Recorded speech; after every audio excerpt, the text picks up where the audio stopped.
Bonsoir. Merci d'être là ce soir.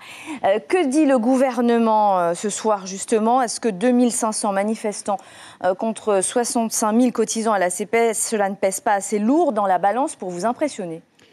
Oh, ce n'est pas ça, ce n'est pas une question d'impression. Je pense que le gouvernement, et notamment notre président, Édouard Fritsch, a dit déjà combien il était important de présenter ce texte à l'Assemblée. Il a suffisamment négocié? Oui, c'est un homme de dialogue. Depuis 2015, au moins plusieurs fois, l'intersyndicale a été reçu.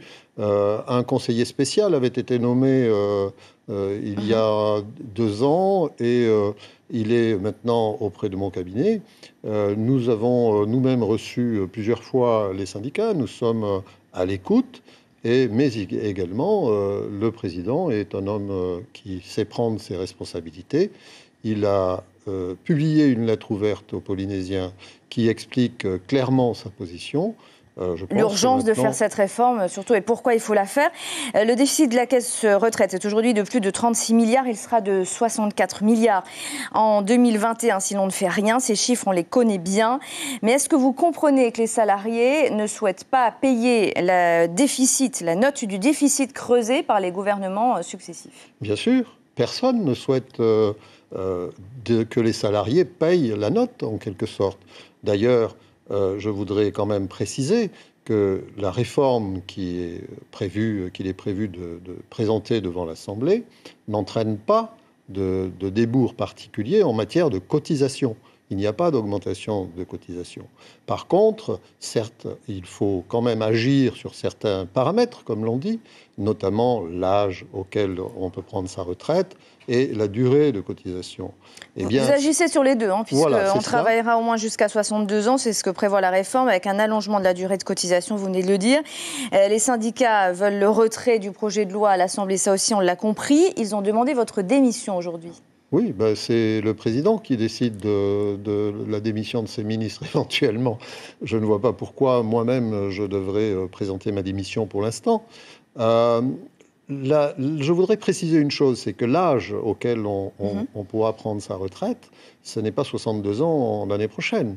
C'est 60 ans en 2019, 61 ans en 2020 et 62 ans en 2021. Ça, ce sera en 2021. Voilà. Il y a la réforme des retraites, il y a aussi la maladie avec le médecin référent, le fameux panier de soins, le parcours de soins que dénoncent les praticiens du privé, mais que réclame l'intersyndicale.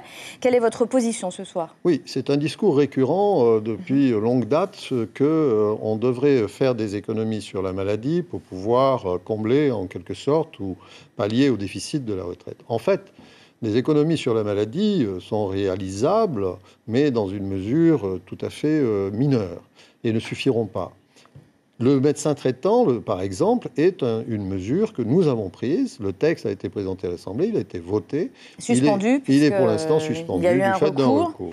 Donc vous allez continuer de discuter de cela avec les médecins du privé. Notamment les paniers de soins. Les paniers de soins, c'est quelque chose de très intéressant pour faire des économies, mais qui n'entraîneront pas, comme le prétend le président du syndicat des médecins, de problèmes particuliers dans leur formation, puisqu'ils sont mis en place en accord. Ils seront mis en place en accord avec les principaux intéressés, les médecins.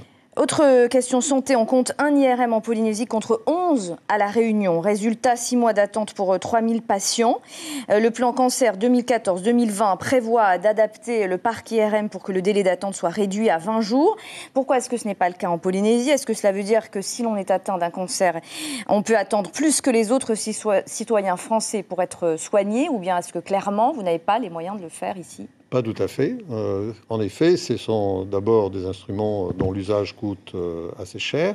Il faut savoir que c'est 40 milliards, les dépenses de santé, c'est 40 milliards par an, que par rapport à d'autres pays comme la France ou certains pays d'outre-mer, comme la Nouvelle-Calédonie, nous sommes à dépenses de santé par habitant inférieures à ces pays-là. Et que le coût réel d'un appareil d'IRM, s'il n'est pas très élevé en lui-même, c'est le coût de fonctionnement qui pose problème. Alors, ce qui ne veut pas dire qu'on ne puisse pas avoir de nouvelles IRM.